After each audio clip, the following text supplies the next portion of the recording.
Sama halnya terjadi kepada Kaleb. Dia akhirnya memperoleh apa yang dijanjikan Tuhan kepadanya. Saya bacakan Yosua 14 ayat 7 sampai ayat yang ke-15.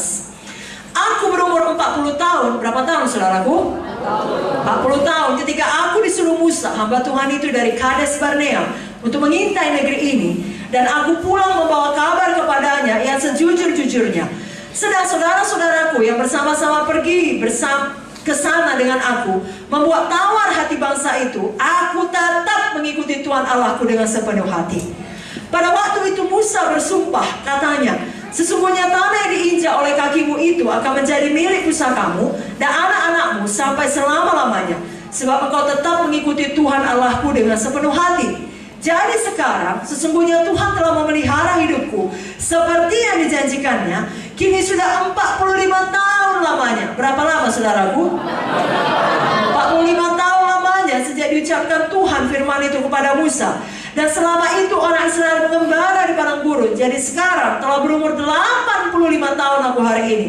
Pada waktu ini aku masih sama kuat seperti pada waktu aku disuruh Musa. Seperti kekuatanku pada waktu itu, demikianlah kekuatanku sekarang untuk berperang dan untuk keluar masuk. Oleh sebab itu, berikanlah kepadaku pegunungan yang dijanjikan Tuhan pada waktu itu. Sebab kau sendiri mendengar pada waktu itu bahwa di sana ada orang enak dengan kota-kota yang besar dan berkubu. Mungkin Tuhan menyertai aku sehingga aku menghalau mereka seperti yang difirmankan Tuhan. Lalu Joshua memberkati Kaleb bin Jefune dan diberikannya Hebron kepadanya menjadi milik pusakanya. Itulah sebabnya Hebron menjadi milik pusaka Kaleb bin Jefune orang Kenas itu sampai sekarang ini, karena ia tetap mengikuti Tuhan Allah Israel dengan sepenuh hati. Nama Hebron dahulu adalah Kiryat Arba. Arba ialah orang yang paling besar di antara orang enak, dan amanlah negeri itu berhenti berperang. Malam hari ini semua kita punya spirit of Caleb. Bagaimanakah spirit of Caleb? Iman yang tekun. 45 tahun bukan waktu yang singkat. Ada orang sakit, mau dalam 2 detik langsung sembuh. Nunggu 1 hari pun tidak mau. Padahal kadang-kala bagus dia menunggu, ada proses sampai kesembuhan itu benar-benar dimanifestasikan. Karena itu membuat dia lebih banyak belajar firman Tuhan, kesembuhan. Betul-betul firman itu masuk ke dalam hatinya, itu yang kemudian menjadi kesembuhan bagi seluruh tubuhnya. Daripada sekedar menerima karunia-karunia daripada orang yang mendoakan dia. Adalah lebih baik kita sembuh oleh iman kita sendiri terhadap firman Tuhan. Karena biasanya kesembuhan seperti itulah yang bertahan. Itu sebabnya dalam menerima janji Tuhan, jangan selalu mau instan. Kita harus punya iman yang tekun. Kita harus belajar untuk sabar. Sama seperti Kaleb, tetap beriman berapa lama pun waktunya. Ada banyak orang pada awal pengikutannya kepada Tuhan sangat panas. Tapi setelah mengalami testing waktu, proses beberapa lama, mundur, suam, dingin, paling parah, redup, padam, berbalik, memberontak. Jangan ada seperti itu.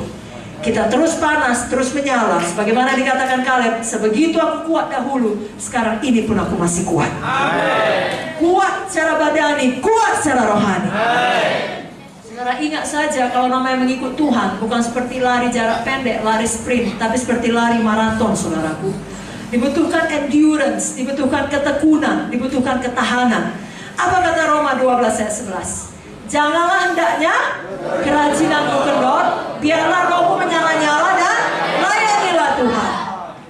Satu perkara tadi juga sudah dikatakan Ibu Munti, pada waktu kita melayani Tuhan, pada waktu kita mengikut Tuhan, apalagi melayani Tuhan, penderitaan akan datang, persoalan akan datang, aniaya akan datang. Kalau itu datang, jangan bingung, jangan takut, jangan menyerah, jangan berhenti di tengah jalan.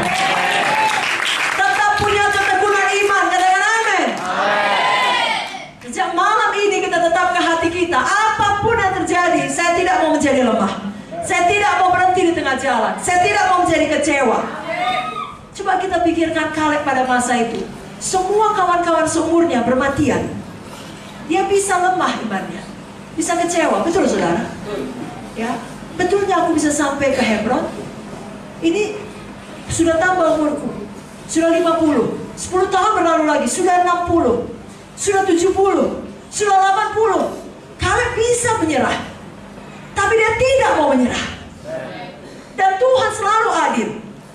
Walaupun umur Kaleb bertambah, kekuatannya tetap. Ada kalanya karena saudaraku. Orang-orang sebangsanya tidak percaya, kita ikut menerima akibatnya.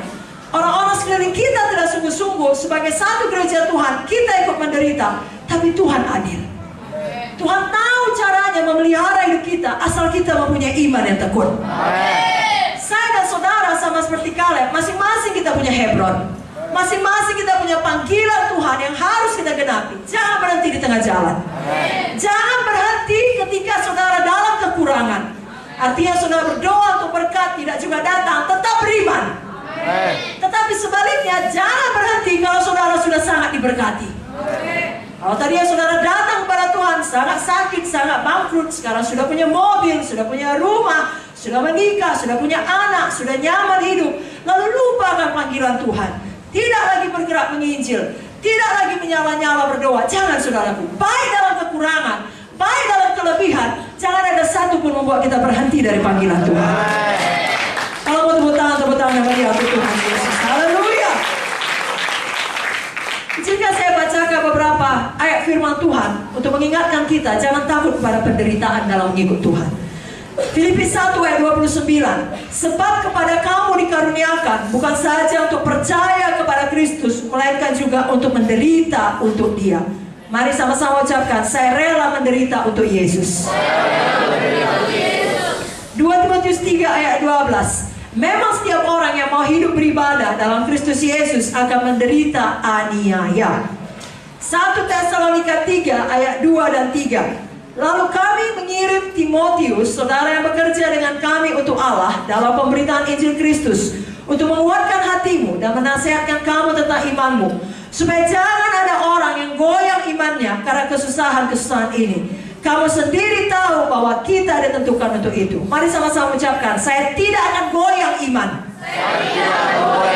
Katakan lebih kuat lagi agak tangan saudara. Iman saya tidak akan goyang. Karena kesusahan-kesusahan. Karena penderitaan-penderitaan. Saya tahu. Saya ditentukan untuk itu. Dan saya lebih dari pemenang. Yang sungguh-sungguh percaya, katakan amin. Berikan lagi tepuk tangan bagi Tuhan Yesus. Siapa yang tidak takut lagi kesusahan? Siapa yang tetap mau bertekun dalam iman? Katakan amin. Haleluya.